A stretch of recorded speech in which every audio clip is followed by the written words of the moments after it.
नाज़रीन, मैं हूं आपकी मेज़बान मोना खान आपके शो रियल पाकिस्तानी के साथ। जी नाज़रीन, आज के हमारे रियल पाकिस्तानी बड़े ज़बरदस्त एक्टर, सिंगर और आप जो है हमेशा उनको बेहतरीन ड्रामों में देखते आए हैं। ना सिर्फ ये, मैं ये भी आपको बताती चलूँ, उनको दश्त आशना पे पीटीवी की जानिब से बड़ा बेहतरीन अवार्ड भी मिल चुका है। इसके साथ साथ बेहतरीन इंसान है, और मैं बेहतरीन इसलिए कह रही हूँ क्योंकि यकीन माने, वैसे तो हम बड़े ज़बरदस्त एक्टर भी देखते हैं, काम करते हुए भी देखते हैं, लेकिन एक अच्छा इंसान होना बहुत ज़रूरी है। और इसके हम सभी गवाह हैं कि जब हम बात करते हैं जानवरों की, तो हमेशा जब भी किसी भी जानवर की कोई भी तकलीफ हो, हमेशा आगे बढ़ते हैं उसकी तकलीफ। स्पेशली डॉग, स्ट्रीट डॉग्स की मैं बात कर लूँ तो जो हम जो है ज़रा थोड़े से अपने उनके साथ अपना बिहेवियर को सही नहीं रखते, लेकिन वो हमेशा मौजूद होते हैं ऐसे कामों के सिलसिले में। तो आज के हमारे रियल पाकिस्तानी टीपू शरीफ हमारे साथ मौजूद है, हम उन्हें वेलकम करेंगे। अस्सलाम वालेकुम टीपू, कैसे हैं आप? वालेकुम सलाम मोना जी, कैसी हैं आप? खैरियत से? मैं बिल्कुल ठीक हूँ। और टू बी वेरी ऑनेस्ट, जब मैं आपसे बातचीत कर रही थी, क्योंकि मैंने आगाज़ ही, क्योंकि मैं बड़ी इंस्पायर भी हूँ, सच्ची बात है, जो आप जानवरों के लिए करते हैं, कि मैं आगाज़ ही इससे करना चाहूँगी। और आपने मुझे आते ही एक चीज़ से बड़ा करेक्ट किया कि नहीं, मैंने कहा कि आप इतना प्यार क्यों करते हैं। डॉग्स की बात हो रही थी, कैट्स की, दीगर जो हमें नज़र आते हैं, तो आपने मुझे करेक्ट किया। आपने कहा यहाँ जानवर की नहीं, यहाँ रहम दिली की बात हो रही है। तो क्या कहेंगे इस बारे में आप? इंसान हमेशा तालिब रहम होता है। हम सबको रहम चाहिए होता है, चाहे वो रहम कैश की सूरत में हो, या मदद की सूरत में हो, या मोहब्बत की सूरत में हो, या अखलाक की सूरत में हो। इंसान तालिब रहम होता है। लेकिन जो तालिब रहम होता है ना, उसको रहम देने की भी आदत डालनी चाहिए अपने आप को। अगर आप दूसरों पे रहम नहीं करेंगे तो चांसेस आर के आप भी कहीं ना कहीं खाई में पड़े होंगे और आपको कोई निकालने वाला नहीं होगा वहाँ से।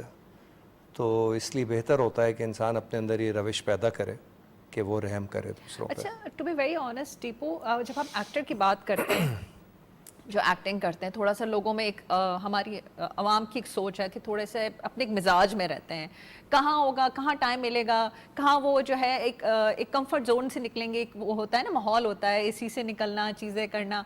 क्योंकि आप जो है माशाल्लाह से पाकिस्तान के टॉप एक्टर में आपका भी शुमार, जिस तरह से लोग आपको पसंद करते हैं, ड्रामे देखते हैं, उसमें फिर आप गली गली मोहल्ले जाना और ये काम करना, क्योंकि थोड़ा सा मुश्किल होता है समझने में। तो मुझे ये जानना है, बल्कि ये सवाल मेरी जानिब से है, कि कब आपको ये लगा ये चीज़ कि मुझे करनी चाहिए, ये रहमदिली की जो आप बात कर रहे हैं, इन सब? एक चीज़ मैं आपकी नॉलेज में यहाँ लाना चाहूँगा। आप बहुत ट्रैवल करती हैं, मुझे पता है, आपने बहुत सारे मुख्तलिफ़ लोगों से मुलाकात भी कर रखी है।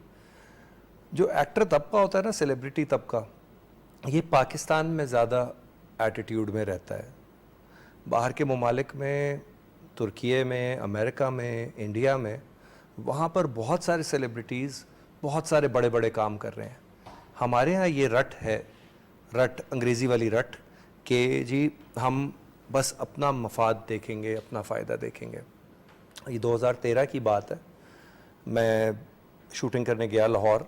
मेरे घर के बाहर एक बिल्ली ने बच्चे दिए हुए थे, चार बच्चे थे।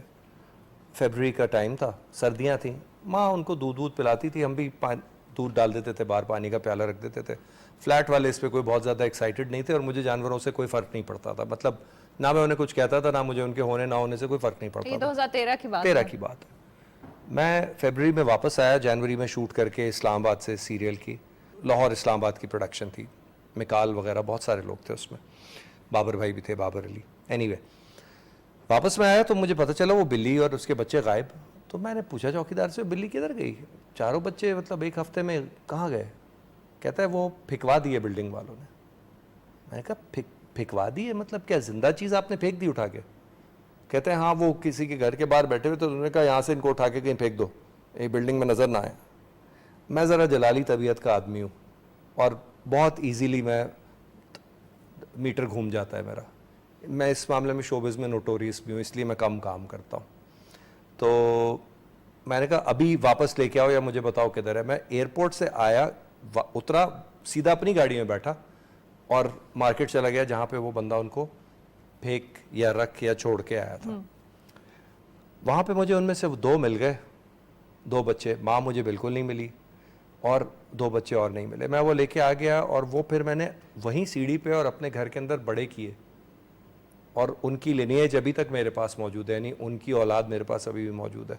उसके बाद मेरी बहुत जंगें हुई मोहल्ले वालों से, लेकिन अब वो भी यूज टू हो गए हैं, बिकॉज आई मेक श्योर कि उन्हें तकलीफ ना हो। सीढ़ी पे अगर कोई गंद नहीं है, किसी के घर के सामने कोई प्रॉब्लम नहीं है, किसी के मेहमानों के सामने कोई बैठा हुआ नहीं है, सीढ़ी पे कोई खाना नहीं डला हुआ, बिल्डिंग के अंदर कोई कचरा नहीं हो रहा, तो फिर किसी को क्या एतराज़ है जानवर के होने से? नहीं वो भी, और टीपू जितना मैंने आपको देखा, सिर्फ जानवर क्या, मैं ये भी देखती हूँ कि जहाँ ऐसे लोग जिनको आपकी कोई ऑर्गेनाइजेशन नहीं है, कोई एनजीओ नहीं है, ठीक है, और आप में एक जज्बा है कि आप किसी के लिए आसानी कर दें, खुदा की मखलूक में, अभी मैंने जानवरों की बात की, मैं ज़रा मखलूक पे भी बात करना चाहेंगे, क्योंकि आमतौर पे लोगों को यही समझ आती है कि जानवर है तो जानवरों से प्यार है, एक बैलेंस एक इंसान करता है ना चीज़ों में, तो लोग ये समझते हैं कि भाई इसका फोकस यहीं पे है, इन्होंने यही करना, ये सारी चीज़ें। लेकिन मैंने यहाँ पे देखा कि आपको कहीं लगता है कोई जेन्युइन केस होता है, किसी को हेल्प चाहिए होती है, आप बाकायदा पोस्ट शेयर करते हैं, उसकी हेल्प करने की कोशिश करते हैं। मैं यहाँ पे ये बात क्यों कर रही हूँ? सच्ची बात है कि हम बहुत बड़े बड़े नाम देखते हैं, बड़ी बड़ी पोजीशंस पे बैठे हुए होते हैं, लेकिन अब इंसान नहीं रहे, अंदर जो एक इंसान नहीं होता, और ये बहुत ज़रूरी है, हमें एक अच्छा इंसान बनने की बेहद, एक अच्छे इंसान होंगे तो हम किसी फील्ड में अच्छा काम कर सकते हैं। वो क्या कहते हैं कि रंग बदलता है आसमां कैसे कैसे, ऐसी कोई लाइन है ना वो। अब 2013 में जब मैंने वो बिल्लियाँ रेस्क्यू की, मेरी कुत्तों से जान जाती थी, मुझे खौफ आता था उनसे, मैं किसी के घर में नहीं घुसता था अगर वहाँ पे कुत्ते हों, सही बात कि बता रहे इनको बांधो और सामने खड़े हो, फिर मैं गुजरूंगा अंदर जाने के लिए या घर से बाहर जाने के लिए, वरना मैं घर के अंदर नहीं आ रहा। ये वाला टीपू शरीफ ये था। उस वक्त भी मैं मतलब 30-20 साल का हो चुका था, तब भी मुझे डर लगता था सब कुछ सही। बट देन जब वो बिल्लियाँ बड़ी हुई, वो पीछे वाली गली में चली गई, मैं उनको खाना देने जाने के चक्कर में वहाँ पे जाके डालने लग गया, वहाँ पे 2 कुत्ते आना शुरू हो गए। मैं डंडे से उनको दूर भगाता था शुश शुश करके कि पहले बिल्लियाँ खा लें फिर भाग जाऊँगा मैं भी, ये खुद ही खाते रहे। 3 से 4 दिन 5 दिन के बाद उसमें से एक आया और वो मुझे ना यूं मेरे पास आके सूंघ रहा है और दुम हिला रहा है। 2 से 3 दिन इस तरह का इंटरेक्शन हुआ, उसके बाद मेरी ऐसी दोस्ती हुई कुत्तों की, 50 के बीच में खड़े होकर उन्हें खाना खिलाता हूँ और सारे शहर के कुत्तों के लिए लड़ता हूँ। और अब सिचुएशन चेंज हो गई। आपको डर को ओवरकम करने के लिए आपको अपने फियर को कन्फ्रंट करना पड़ता है। और जानवर से कैसा फियर? अगर अल्लाह ताला को कुत्तों को इंसानों का दुश्मन बनाना होता है या इतना खूंखार बनाना होता तो वो इंसानों के बीच में पैदा क्यों करता? जंगल में पैदा कर देता। सही है। और फिर अगर आप हर जगह आबादी बनाएंगे, यहाँ भी मुझे बिल्डिंग बनानी है, यहाँ भी घर बनाना है, तो जो चीज़ें वहाँ बसती हैं वो किधर जाएं? जानवरों के लिए हमारे पास तो कोई ऑप्शन नहीं है। अब इन बिल्लियों से मैं आया कुत्तों पे, कुत्तों से फिर 2014-15 में मुझे रियलाइजेशन हुई कि यार मैं सेलिब्रिटी हूँ सो टू स्पीक, मगर मेरा क्या कंट्रीब्यूशन है माशरे में? तो किसी के ड्राइवर की हेल्प कर दी, किसी का वो कर दिया, कुछ हम सभी कर रहे होते हैं, हम सब कर रहे होते हैं। इसी तरह पाकिस्तान चल रहा है। आप भी अपनी मेड को देती होंगी, जो प्रोड्यूसर हैं वो भी देते होंगे, कोई और है वो किसी सिक्योरिटी गार्ड को 50 रुपए यार चाय पी लेना, करते हैं ना, सभी कर रहे होते हैं। ऐसा ही है। मगर मेरे पास पीछे 2-3 लाख फॉलोअर हैं, तो वो फॉलोअर का मैंने क्या करना है?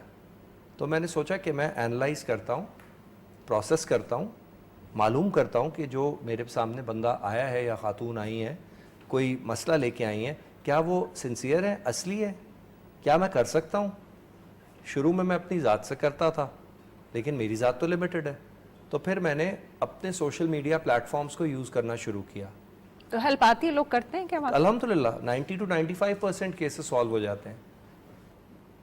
आपको कुत्ता नहीं पसंद है, आपको लगता है कि वो आपको काटेगा, यही है ना गेम, कि यार मुझे लग रहा है ये काटेगा मुझे, या ये आवाज़ निकालता है जब मेरी बाइक गुजरती है।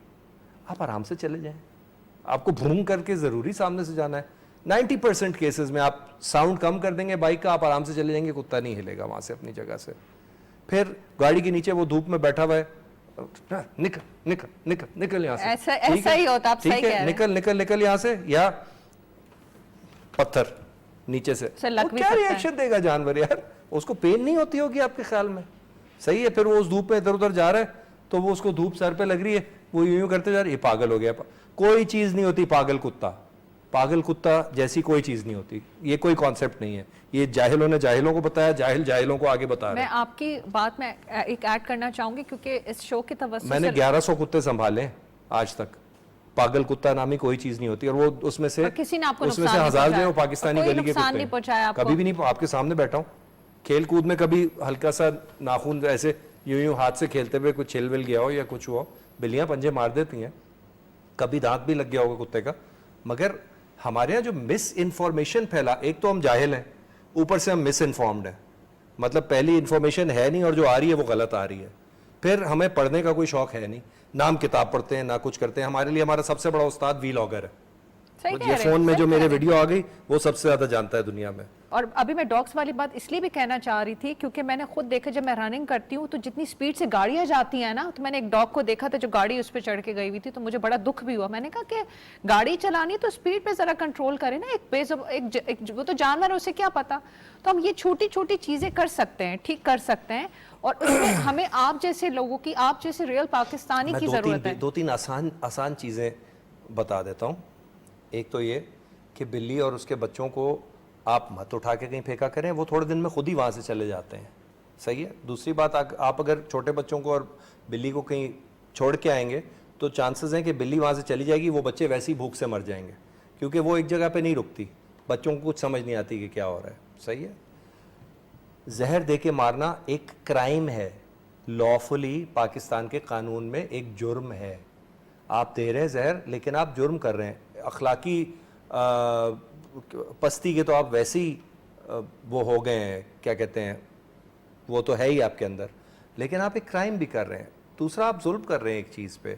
आपको पता है, एक डॉग जिसको पॉइजन किया जाए वो 1 से 1.5 घंटा लेके मरता है।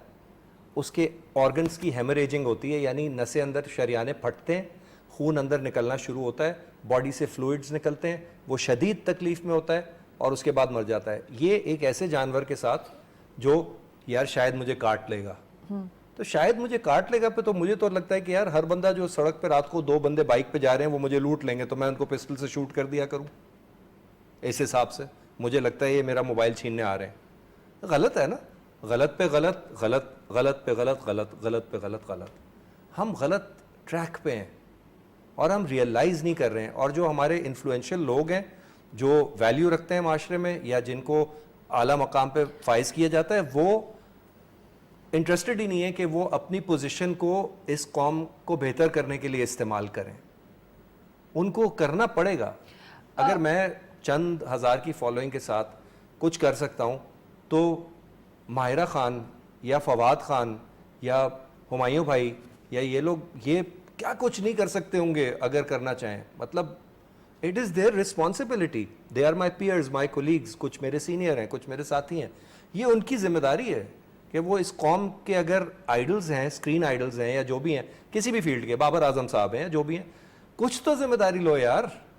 कब तक आप बैग्स खरीदने हैं और मेरे ड्रामे की 95 रेटिंग है और ये सब इस चक्कर में लगे रहेंगे यार। अच्छा, एक मुझे बड़ा इंपॉर्टेंट सवाल है। अब जिस तरह से हम बात तो करें, लेकिन अभी मुझे एक जो सवाल वो हमारी आवाम की शायद जानिब से हो, सोच हो, जो वो यकीनन शो को देखते हुए उनकी, क्योंकि वो बच्चों के हवाले से उनकी भी होती है ना, सेफ्टी होती है। बच्चे तो बच्चे होते हैं, अब आपने बड़ों की तो बात की, लेकिन बच्चे गली में खेलते हैं और वो कुछ ऐसी शरारत, बच्चे ही होते हैं, कोई शरारत कर जाते हैं और वो आपको पता, वो भी जानवर है, वो भी रिएक्ट करेगा। तो वहाँ पे क्योंकि टिप्पू आपका जज्बा बहुत आला है, सच्ची बात है। आप अपने अपने कैरियर को भी परसू किए हैं, एक्टिंग भी करते हैं, बाकी दीगर अहम जिम्मेदारियों को भी पूरा कर रहे हैं और इस पे बड़ा फोकस्ड है। और मैंने कहा आपकी कोई ऐसी तंजीम नहीं है, कोई ऐसी NGO नहीं है, अपनी मदद आपके तहत आप लगे हुए होते हैं और बड़ी खूबसूरत बात है। तो वहाँ पे ऐसे लोगों को भी जो चाहते हैं कि अपने बच्चों की सेफ्टी को सोचते हैं, करते हैं, जाहिर सी बात है उनके बच्चे, और वो क्योंकि शो के तवज्जो से मैं ये इसलिए सवाल कर, ताकि आप वो राब्ता आपसे करना चाहते हो कि देखिए यहाँ डॉग्स हैं और हमें परेशानी का सामना है, तो नहीं हमारे पास, क्योंकि हुकूमती सतह पे आप जाएंगे तो इस तरह की इतना उस लेवल पे काम नहीं होता, या ऐसे डॉग्स के लिए कोई हाँ, तो मतलब कोई हॉस्पिटल्स हों या कोई ऐसी जगह हो जहाँ उन्हें रखा जाए, ख्याल किया जाए। तो अभी क्योंकि हम मसाइल का बहुत ज़्यादा शिकार है। देखिए 13-14 साल पहले सिचुएशन डिफरेंट थी। अभी एनिमल शेल्टर्स भी हैं, एनिमल वेलफेयर ऑर्गेनाइजेशंस भी 3-4 काम कर रही हैं। कराची में तो कम से कम, हाँ, लाहौर इस्लामाबाद का मुझे नहीं पता, वहाँ पे भी कुछ लोग हैं जिनको मैं जानता हूँ जो ये काम करते हैं, राब्ता कर सकते हैं। मोना जी, अगर वो आपसे राब्ता करना चाहें, हम ज़रूर राब्ता कर लें मुझसे, अब और करते हैं, ये कोई नई बात नहीं है। हर रोज़ कहीं ना कहीं मुझे मैसेज आ रहा होता है, तो मैं जब मुमकिन होता है ज़रूर हेल्प करता हूँ। मेरी रेपुटेशन इसीलिए बड़ी क्लीन है, उनको पता है कि यार ये आदमी कहेगा, कमिट करेगा तो ये करेगा, वरना कह देगा कि नहीं कर सकता। और मैं ज़्यादातर कर ही लेता हूँ, हालांकि मेरे दर्द सर बन जाता है, मेरी अपनी ज़िंदगी सफ़र करती है। मैं शायद 4 घंटे सोता हूँ, ऑफ कोर्स आपकी शायद acting 4 है, घंटे सोता हूँ मैं, आपकी- ठीक है जी। मेरे आपकी- पास नहीं होता, टाइम नहीं होता। मुझे उठ के 8 बजे खाना देना होता है जानवरों को, फिर मगरिब पे दोबारा देना होता है, फिर मुझे उनके ज़ख्म देखने होते हैं वगैरह वगैरह। खैर ये छोड़ दें। मेरा जो पॉइंट है ना आपके पॉइंट को काउंटर करने का, वो ये है कि हम as human beings of from all over the world, हम दुनिया के उसूलों के साथ कोएग्जिस्ट करना कब सीखेंगे? हमारा प्लास्टिक जाके मछली के मुंह में फिट हो रहा है समंदर में, जो हम पेप्सी का ढकना या किसी भी ब्रांड का मैं नाम नहीं लेता, कोई भी चीज़ जो हम खाते हैं वो हम उठा के फेंक देते हैं। हम पटाखे फाड़ते हैं जिसके जो एशेज होते हैं और जलते हुए टुकड़े होते हैं वो दरख्तों में गिर जाते हैं, चिड़ियाँ जल जाती हैं, उनके घोंसले जल जाते। हमारी सोच, चलो मैं बहुत माइक्रो सोच रखने लग गया हूँ वक्त के साथ साथ, लेकिन हम लोग थोड़ी तो सोच सकते हैं ना, मेरी जितना ना सोचें। मैं कोई तोपखाना नहीं हूँ, मुझे कंडीशन हो गया हूँ मैं सालों में आहिस्ता आहिस्ता ना, मैं छोटी छोटी चीज़ें देख रहा होता हूँ। हम गुब्बारे छोड़ते हैं हवा में खुशी में, वो गुब्बारे जब उनकी हवा ख़त्म हो जाती है वो प्लास्टिक होता है, वो समंदर में गिर जाता है। ये आप जो बातें कर मेरे कहने का मतलब ये कि हमें माशरे के साथ कोएग्जिस्ट करना सीखना होगा, जैसे और मुल्क भी कर रहे हैं। हॉलैंड है, टर्की है, सड़क पे वहाँ पे भी जानवर हैं। इस वक्त इस्तांबुल में 1,80,000 कुत्ता है सड़कों पे। मैं रिसर्च करके आया हूँ अपनी, उनकी हुकूमत देखभाल करती है यार। अब मैं उस आपकी एक्टिंग की तरफ आना चाह रही आ हूँ, जाए। तो मुझे आप ये बताएं, क्योंकि पाकिस्तान टेलीविजन की जानिब से आपको बेस्ट एक्टर का अवार्ड भी मिल चुका है। हाँ और जी, इसमें मैं बहुत हैरान हुआ था क्योंकि मैं किसी को जानता नहीं हूँ, तो मुझे कहाँ से मिल गया। नहीं बिल्कुल, क्योंकि जाहिर सी बात है ना, वो आप आवाम आप नॉमिनेशन पे ही मैं हैरान था, आवाम आपसे प्यार। मिलने पे तो सुपर हैरान हो गया। और मैं आपको बताती हूँ, पहली बात तो ये कि जितने भी, अगर हम पीटीवी की बात करते हैं, बहुत सारी जो हम चीज़ें हमने देखी वो मेरिट पे ही रही हैं, और अवाम की वो ख्वाहिश और अवाम के वोट थे, मोहब्बत थी, तो आपको बेस्ट एक्टर का अवार्ड मिला था। क्या कहेंगे आप? मेरे सामने दो तो खैर इतने बड़े पिलर्स थे पाकिस्तानी शोबिज़ के कि अब शायद ही उनका रिप्लेसमेंट कभी मिल सके। अल्लाह दोनों को जन्नत बख्शे। आमीन। तलत साहब हाल ही में दुनिया से गए, और महमूद अली साहब का वो लास्ट सीरियल था, उसके बाद उनका भी इंतकाल हो गया था। और मेरे ऑपोजिट लुबना असलम साहिबा थी, बहुत ही अच्छी एक्ट्रेस, वेरी इंटरेस्टिंग कहानी। उनके घर में पलता हूँ मैं, नौकर का बच्चा, और मुझे उनकी बेटी से प्यार हो जाता है जो मुझसे बड़ी होती हैं, और वो इंटरेस्टेड होते हैं उनकी तलत साहब से शादी कराने में। तलत साहब एंड में मैं अपना प्यार गिव अप कर देता हूँ उनके फेवर में कि ये दोनों आपस में बेहतर मैच है। वो ड्रामे का कॉन्सेप्ट था, ऐसी कोई बात नहीं है कि बेहतर मैच था, बट वो लोगों को अच्छा लगा, मगर वो उन लोगों की वजह से मेरा काम बेहतर हुआ। अली रिजवी साहब बहुत सीनियर डायरेक्टर थे, बहुत ही प्यारे इंसान, रिलैक्स्ड आदमी, कभी प्रेशर नहीं होता था सेट पे। यहीं डी में हम शूट करते थे और नाज़माबाद में एक घर में शूट करते थे। वो कजन्स की भी बात कर ली जाए, क्योंकि वो कजन ड्रामा तो मैंने खुद भी देखा, वो उसकी कैसी यादें थी, क्या था, कितनी बड़ी टीम थी, क्योंकि वो इतने ज़बरदस्त ड्रामा था ना, हम तो बड़ा एंजॉय करते थे। पीटीवी वर्ल्ड की बिल्डिंग थी वो, वहाँ पे जो सबसे बड़ा स्टूडियो था, शायद वहाँ पे उसका नाम भी मेरा ख्याल है डी ही था, या उनका एक बहुत ही जाइगेंटिक स्टूडियो था जो शायद इस डी से भी बड़ा है। वहाँ पे उन्होंने हवेली लगाई, और गेस्ट हाउस ड्रामा पीटीवी का बहुत बड़ा हिट ड्रामा था। उसके कई लोग उस ड्रामे में, खालिद हफीज़ साहब मेरे वालिद थे, लैला आपा थी उसमें, लैला ज़ुबैरी, जिब्रान, मायरा ख़ान, शेरी शाह, तारिक मिराज साहब डायरेक्ट कर रहे हैं, काशिफ निसार साहब का स्क्रिप्ट था वो। आज काशिफ निसार साहब कितना बड़ा नाम है डायरेक्शन और प्रोडक्शन का, क्या क्या क्या हिट ड्रामे उन्होंने डायरेक्ट कर दिए। वो क्योंकि मामू भांजा थे, तारिक मिराज साहब, और वो मामू और भांजे हैं, तो उन्होंने वो स्क्रिप्ट लिखा था। बहुत ही मज़ेदार फैमिली कॉमेडी जैसे पीटीवी के ड्रामे हुआ करते थे, जो हम सब देख के बड़े हुए और आज भी देखते हैं, उनकी जो रीरन्स होती हैं। तो वो बहुत फ़न टाइम था। इस्लामाबाद, कभी मरी के पास शूट कर रहे हैं, कभी इस्लामाबाद में शूट कर रहे हैं, कभी बाराकाहू में शूट कर रहे हैं। 3-4 स्पेल्स में वो ड्रामा बना। मैं चूँकि लीड था उसका, तो मुझे पीटीवी की तरफ से स्पेशल कैटेगरी पेमेंट मिली जो मेरे वहमो गुमान से ज़्यादा थी, और मैंने बोला इतने सारे पैसे कि ये मैं करूँगा क्या इनका। तो 3-3.5-4 लाख रुपए मिले थे उस वक्त मेरे सीरियल के, 2007 की बात है। बहुत पैसे होते थे सिंगल आदमी के लिए। ये खा रहे हैं, वो पी रहे हैं, घूम रहे हैं। जिब्रान का शहर भी था वो इस्लामाबाद, तो बहुत घुमाता था। वो जेलाटो फिर में आइसक्रीम में खा रहे हैं, वो उसका अपना है। It was a great time. Tariq साहब टॉट मी अ लॉट, बहुत सिखाया उन्होंने। तो मैं सिंगल से ज़रा सिंगिंग की तरफ आ जाती हूँ कि सिंगिंग की तरफ आपका किस तरह से रुझान हुआ कि नहीं? मोना जी, मैं बचपन से गाता था, मतलब शायद एक्टिंग से पहले से मैं गा रहा हूँ। घर में अंकल आंटी के सामने कुछ सुना दो, कुछ सुना दो, कुछ सुना दो। स्कूल में प्रिंसिपल खड़ा कर देंगी, असेंबली में गा दो, गा दो। शुरू में अजीब सा लगता था, इरिटेशन होती थी, लेकिन म्यूज़िक मुझे बहुत पसंद था।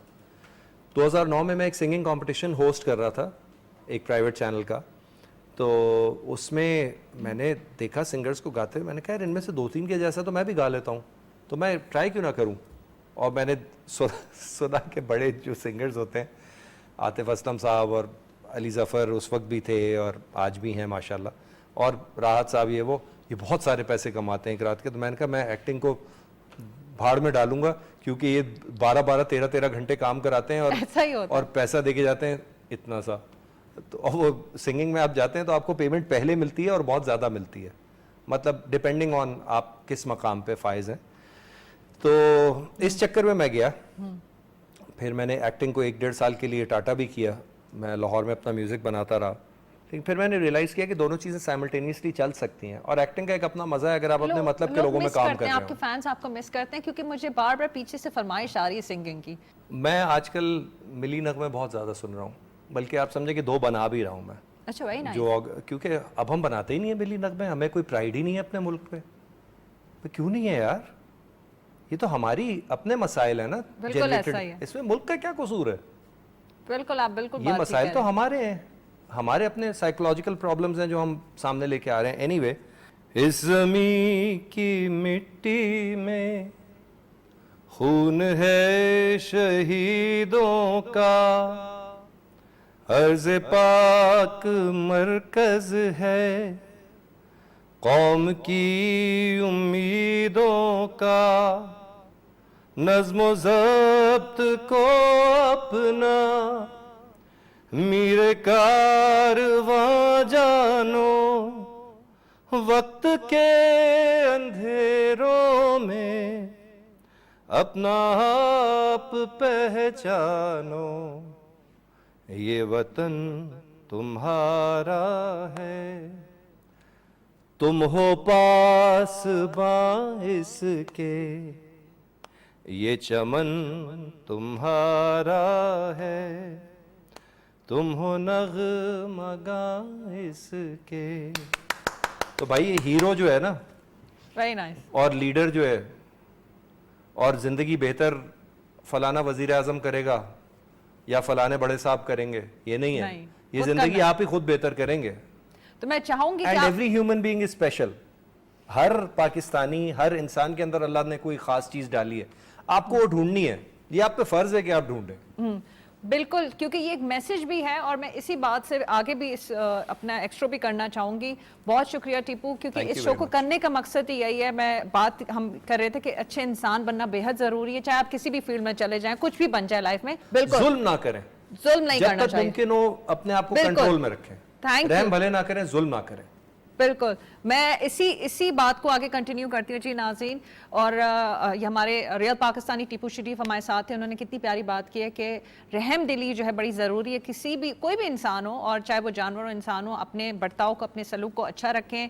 और ये बात हमेशा करते हैं कि इस मुल्क ने क्या दिया, ये वो भूल जाएं। आपने इस मुल्क को क्या दिया और आपने इस मुल्क को कैसे आके लेके चलना है, ये बात बेहद ज़रूरी है। और इसी बात को सोचें और मेहनत करें। अपना बहुत ख्याल रखें। मुझे मोना खान को इजाज़त दीजिएगा। पाकिस्तान जिंदाबाद।